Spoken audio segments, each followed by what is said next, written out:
land becomes degraded and less productive. Tourism resources become decimated. People are impoverished. The heritage of national and animal history are consigned to electronic archives. Ultimately, both people and wildlife suffer. Africa's natural capital must be preserved and enriched. Poorly planned agricultural settlements, infrastructure development, and resource extraction must not drive the degradation of forests, rivers, and grasslands. For the resulting habitat loss and fragmentation threaten ecosystem goods and services upon which people and wildlife both depend. One sure way of slowing down deforestation is afforestation, planting new trees. There can be a serious and concerted program of planting new trees. A few months ago, volunteers started the Kilimanjaro Tree Project.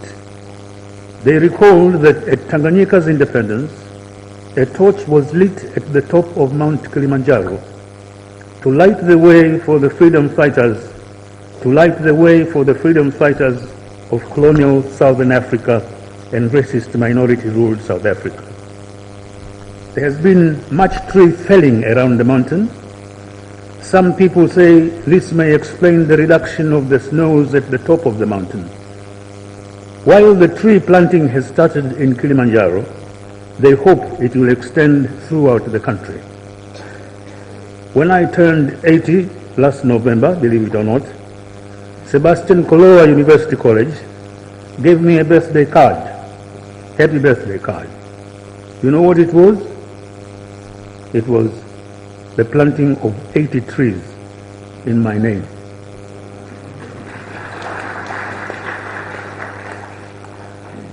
In September 2006, the UNFCCC Secretariat convened a conference on climate change adaptation attended by 33 African governments and a number of international agencies and civil society groups. The meeting highlighted the need for greater monitoring and early warning of climate changes and severe weather events like droughts and floods, and called for integration of long-term adaptation strategies into development and disaster preparedness programs. As Sierra Leonean climate scientist Ogunyade Davidson has observed, and I quote him, "Africa never enjoyed the financial benefits generated by putting greenhouse gases up there through the industrial revolution of the developed countries in the first place. It never accumulated the wealth to be able to bear the shocks. So now they have, again quote, to cope with the effects of a situation they did not create with resources they do not have. And global warming is a double loser for countries in Africa." Climate change manifests itself and is felt in different ways. It is occasioned by global warming and excessive deposition of renewable natural resources, land fertility, deforestation, and inland waters recession. Tanzania presents a good example. 70% of the population, peasant farmers and livestock herders, rely on climate change and global warming. As the economy and population grows, renewable natural resources are declining.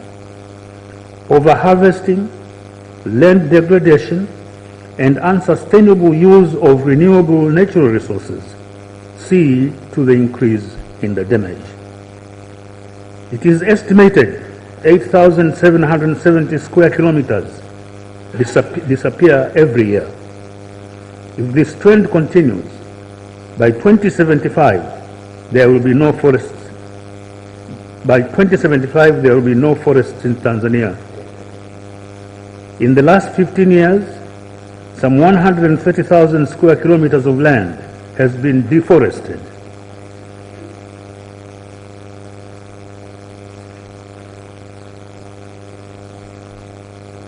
The possibility of tree planting is very real because the soils of the country are not yet badly degraded. In Uganda, on the other hand, this country is listed as at risk of losing all its forest because of unsustainable deforestation in 40 years. Forests and woodlands are estimated to cover about 15% of its land surface. Forests provide many economic and environmental benefits. They prevent soil erosion and help maintain water resources. Forestry-related activities can offer opportunities for jobs and skills, development for youth and women. We can protect natural forests and plant new forests. If we do that, we can create jobs as answer to our growing population. Reforestation is possible. In Kenya, Wangari Maathai's Green Belt movement planted over 50 million trees around Nairobi in about 10 years. Ethiopia has since May this year planted 2.6 billion trees as part of a campaign to fight desertification. The target for Ethiopia is to plant 4 billion trees by the second half of this year, averaging of all 40 trees per each of Ethiopia's 100 million people.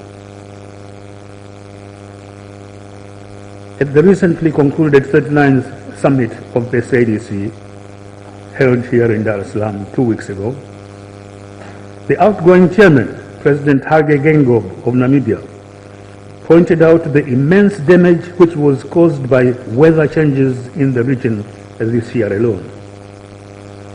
And I quote him, "Climate change is real and our region can attest to this fact. Between January and April 2019, the region faced several weather-related phenomena, namely Tropical Cyclone Desmond, Enawo, Idai, and Kenneth. As a result of these events, we witnessed extensive flooding in Comoros, Mozambique, Tanzania, Madagascar, Malawi, and Zimbabwe. Heavy rains also affected KwaZulu-Natal in South Africa."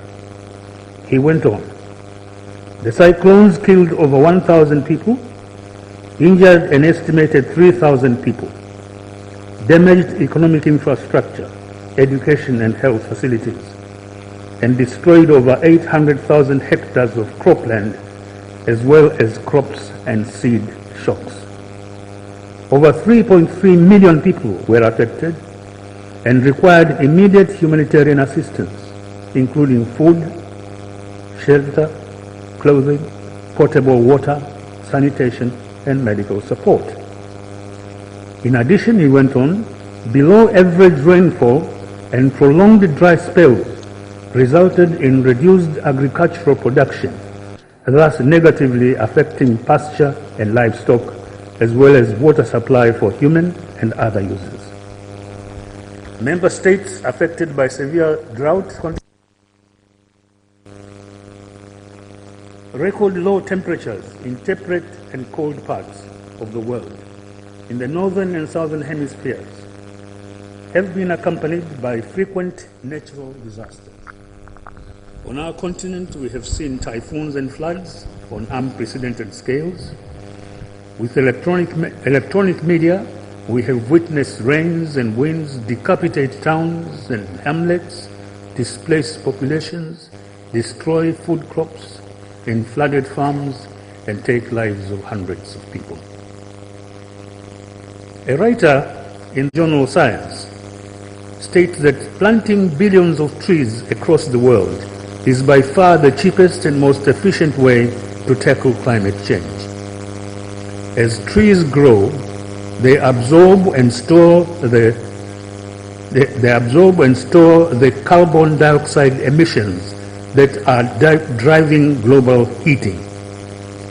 New research estimates that worldwide tree planting programs could remove 2/3 of all the emissions that have been pumped into the atmosphere by human activities. A mind-blowing figure, according to the scientist. The July Analytical Review in Science calculated how many additional trees could be planted globally without encroaching on cropland or urban areas. It found that there are 1.7 billion hectares of treeless land on which 1.2 trillion native trees, saplings, would naturally grow. Using the most efficient methods, 1 trillion trees could be restored for as little as $300 billion. The chief drawback, of course, of this reforestation as a solution to the climate crisis is that trees grow slowly, hence a projection of 50 to 100 years to reach full carbon sequestering potential. All this appears to fall appears too tall an order, but there is no alternative. We must arouse an inflated interest by government, the general public, and environmental activists on the worsening climate impacts and remedial measures. Biodiversity has a galvanizing effect on human health and well-being. Last May 20th, observing International Day for Biodiversity, the UN Secretary General Antonio Guterres observed that the quality of water we drink, the food we eat, the air we breathe, all depend on keeping the natural world healthy. He underlined that biodiversity and protection of ecosystems are essential to achieve the 17 Sustainable Development Goals and to address climate change. Mr. Guterres urged all governments, business, and civil society to, and I quote him, take urgent action to protect and sustainably manage the fragile and vital web of life on our one and only planet, end of quote. The UN Secretary General has called a special climate summit to be held in New York this coming September 23rd. This will be followed by COP25 in Santiago, Chile, and COP26 in the UK. The UN Convention on the Laws of the Sea will meet to negotiate a new global ocean treaty next year. It may be possible to reach an agreement emphasizing sustainable farming and fishing on the one hand, and a limit to deforestation on the other. Africa must be represented at these gatherings. What am I advocating? I am advocating the proclamation of renewal of our commitment to preserve national parks, nature reserves, and wildlands as a national and world heritage. They can contribute to national income and job creation. Encroachment should not be entertained or accommodated, but also flora and fauna are important factors to realizing national development operations. Communities must be incorporated in the programs for sustainable management of forests, and carbon credits therefrom should devolve to their benefit. The UN program for deforestation and forest degradation should devolve incentives to them for adaptation to land use in financial terms. Government and communities must collaborate always in the introduction of climate-sensitive agriculture and sustainable energy solutions. Communities must be sensitized and empowered to secure their water resources. Water user associations must be encouraged, so also must be rainwater harvesting. The population must be conscientized to the reality that development is not someone else's concern. That is the meaning of self-reliance and self-development. African countries should put in place, by policy and practice, a land use policy. This should spell out, with a minimum of equivocation, rights of occupancy and an adjudication system of resolution of land disputes. These should spell out clear guidelines and procedures for determination and enforcement. Simultaneously, they should adopt an ecosystem-based adaptation for rural resilience. There should be continuing public and citizen education on the imperative of respecting and protecting designated national forests, national parks, and national wildlife and wildlands. The citizens must be made to appreciate the true socio-economic, biological, and scientific importance of wetlands, and assisted to change from a harvesting to a management approach.